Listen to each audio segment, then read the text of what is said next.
My ex-wife and I met at the high school she was teaching at, which I attended many years ago. I was invited one year to speak at the commencement. I'm an orthodontist. My wife never signed a prenup at the time. I didn't even consider it. But luckily, I didn't have to pay anything. I've heard so many horror stories of men that make great money and lose it all. I'm no millionaire by any means, but I make significantly more than my ex-wife, especially now since she's lost her job. When I first met my ex-wife, I was very interested. I was still a young, handsome man at 32, just starting my practice with my friend and business partner. Anyway, my ex-wife was gorgeous. The principal introduced me to other speakers and some faculty that day that would be assisting during the commencement. My wife was 27 at the time. Instantly, there was attraction between us both. With my lack of game, as most of you would call it, I didn't flirt. I just kept it professional. But when I started noticing her flirting with me, I couldn't resist. Before the commencement began, I told her we should grab dinner sometime. She, with a smile, said, "Yes." Our first date was one to remember, because I've never had any woman pay on a date before. After, I was asking for the check, but she said she got it. I told her she didn't have to pay for her own food, but she insisted on paying for everything. "Please allow me, it's my pleasure," she said. I was blown away and shocked. We continued dating for months after that, and then became exclusive. It was wonderful. A lot of fun times and amazing memories, but I guess that all changed after 2 decades of marriage. We had 3 girls total, a 24-year-old girl, a 22-year-old girl, and another 20-year-old girl today. Mind you, it was a stressful time for me and the girls getting paternity tests done. Yes, they are all grown, but I was prepared to sue someone if they weren't mine. After raising them their whole lives, even if they weren't biologically mine, I was still going to be their father. My girls hate their mother today and their mother hates me for it, but she brought all of this on herself. She caused this all to happen and ruined everyone's lives. All 3 girls unanimously agree that their mother is disgusting. She ruined the family, and they'll never forgive her for it. Now, I don't believe that they'll never speak to their mother again, especially the youngest. They'll speak to her again. I hope they will. I don't want them to disown their mother because of what she did to me and the family, but still, it's their mother at the end of the day, and they have every right to feel the way that they feel right now, and I don't blame them, and I don't shame them for it either.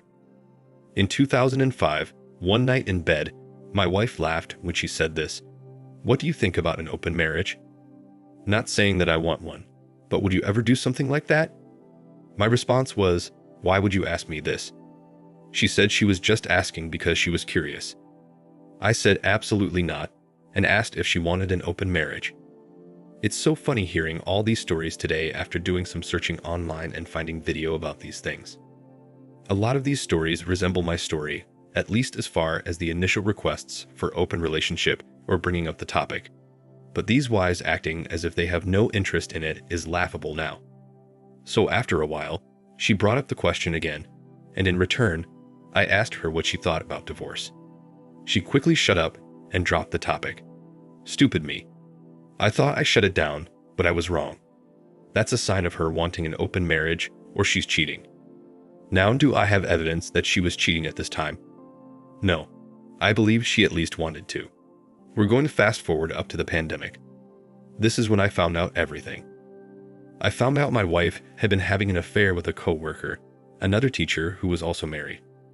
They have been sleeping together for 12 years, 12 freaking years, and I had no idea. My wife even got rid of a child of his because she was sure it was his because apparently, at this time, our bedroom was a little non-existent, which is another lesson for anyone.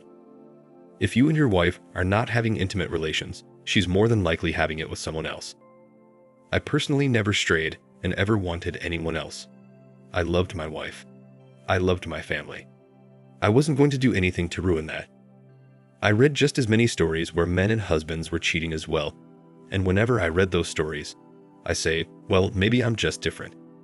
I've always drowned myself into work and my family. When I was able to have my own family, I wasn't interested in any beautiful woman that crossed my path or anyone that worked with me or for me. I didn't look at them that way whether they were single or not. I had a wife and a family, and I respected that. When I said those vows, I meant it. But apparently, My wife did not. The pandemic was a tough time. Business did slow down. At least my office, usual clients will still come in, but I did notice a decline in people coming in overall. It didn't hurt my business at all.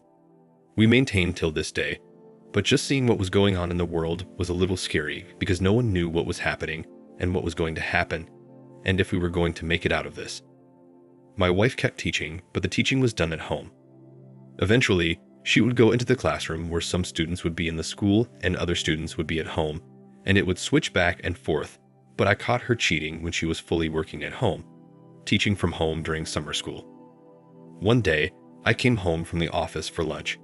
Sometimes I would usually do so. I'd come home and prepare lunch. I went home that day. My wife was in our downstairs office giggling and laughing. I thought they're talking about something funny in one of her classes or something. Until I heard her say, "You've always made me smile, but what would I do without you?"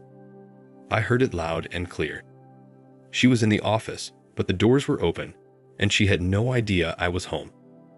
I crept over to the side of the door, and I was still listening. You could hear a guy on the other end of the phone, and my wife was just giggling and laughing, and they were flirting. My wife said, "You're going to have to get your wife under control." I was confused and wondering why she would say this, but I continued listening. She then said that she does love her husband with all her heart, but she had needs, and that what I didn't know won't hurt me. That was enough for me to walk into the room and asked who she was talking to. She jumped, turned around and looked up and ended the call. I asked who she was talking to and she said it was a friend, startled and scared. She said it was a coworker and they were working together for class, that they were discussing some things about work. I asked if she wanted to try that again. I asked her one more time who she was talking, and she sighed and sat silently. Not a single word. I approached her and she started crying. I asked why she was crying and she said she was so sorry. I told her I heard everything. I recounted the whole conversation, and I finally asked her who she was cheating with, that I wanted to know immediately. Her reply was, "Honey, please, please." I said, "Please what? It's obvious that you got caught cheating. I want answers." She threw her hands forward as if to tell me to stop. She took this deep breath and said it was Ken. I knew this guy and I've met him. He teaches algebra at their high school. She continued to tell me that she has been having an affair with him, that she was sorry and was going to end it, but she just didn't know how because he loved her and he really wanted to leave his wife for her. Said she felt bad for him, but felt like she didn't have a choice, that basically it's not her fault that she cheated on me. I approached her even closer. I was looking down at her while she was sitting down. I said she better hope and pray that my girls are mine, and that we were getting a divorce, and she was getting the F out of my house. She tried to talk, but I quickly left. I went straight to hunting to find a lawyer. It only took a couple days for me to find a lawyer, a great and amazing lawyer that was worth every penny. I told my lawyer that I was going to DNA test my children, and if even just one of them is not mine, I'll be suing the father, and my wife gets nothing from me, not a single and not a dime. And if all children were mine, my youngest at the time was 17 going to 18.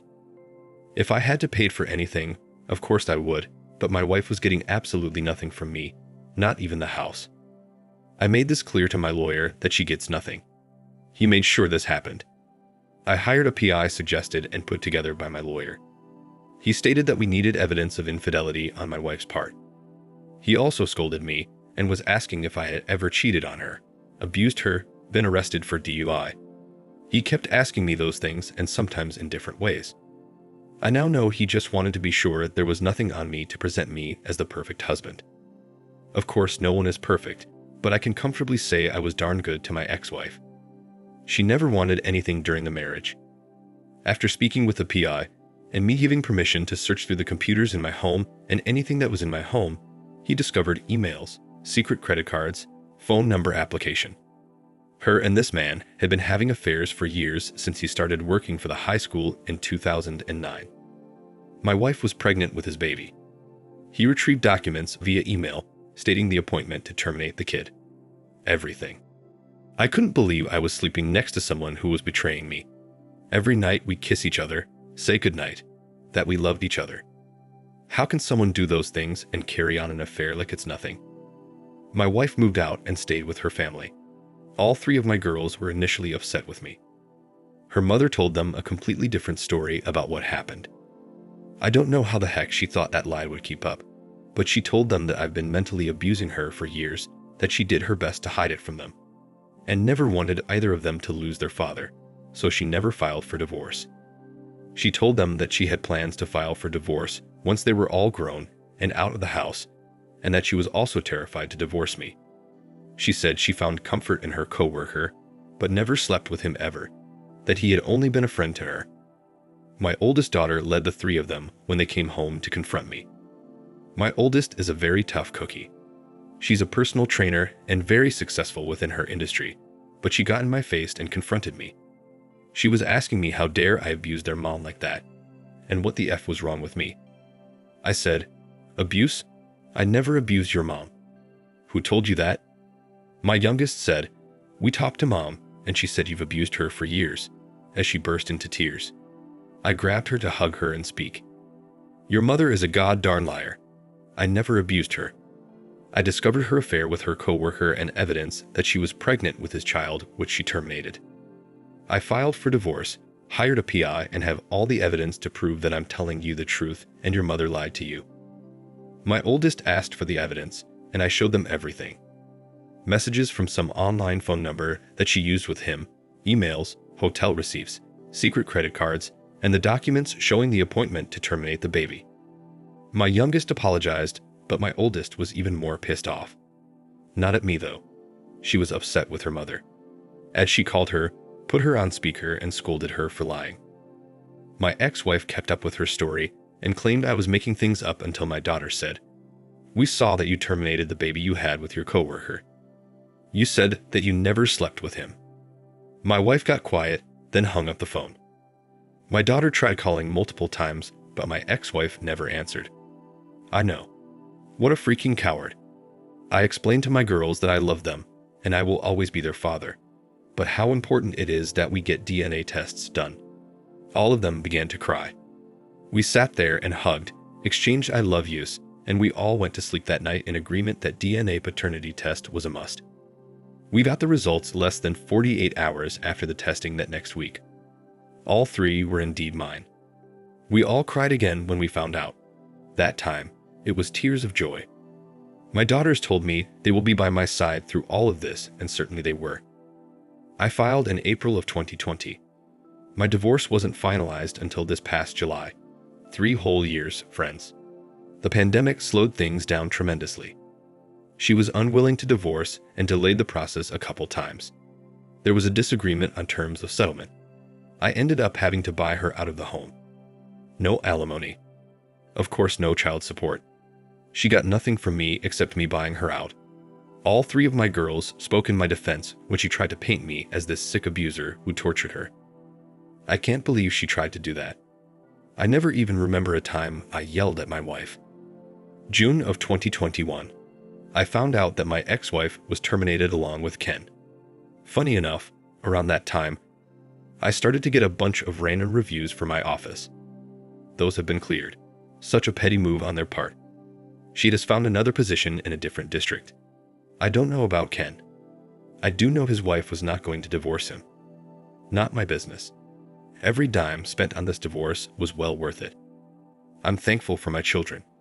Like I said, they absolutely hate their mother, refusing to see her during holidays, and my ex-wife is very depressed about it. She sees a therapist that tried to get my ex-wife to bring our daughters into a session, but they all refused. My youngest did consider it and thought maybe they should, but the other 2 talked her out of it. Like I said, I'm sure my youngest probably will be the first to make things right with her mother if she's not doing it already behind everyone's back. She's for sure a mama's girl. Young men, use my story to learn from. Don't make mistakes like ignoring your wife's open marriage request. She literally is telling you she's done with you. I have no idea if my wife ever cheated on me before that night she brought up the open marriage discussion, and I'll probably never know. I do know about the 12-year affair, and that was more than enough to end my marriage. Thank you for watching.